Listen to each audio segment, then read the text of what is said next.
لله ما في السماوات وما في الأرض وإن تبدوا ما في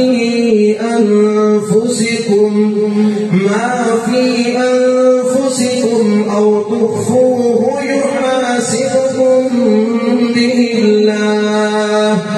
فيغفر لمن يشاء ويعذب من يشاء والله على كل شيء قدير. آمن الرسول بما أنزل إليه من ربه والمؤمنون كل آمن بالله وملائكته وكتبه ورسله لا نفرق بين أحد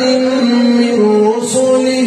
وقالوا سمعنا وأطعنا غفرانك ربنا وإليك المصير. لا يكلف الله نفسا إلا وسعها لها ما كسبت وعليها ما اكتسبت ربنا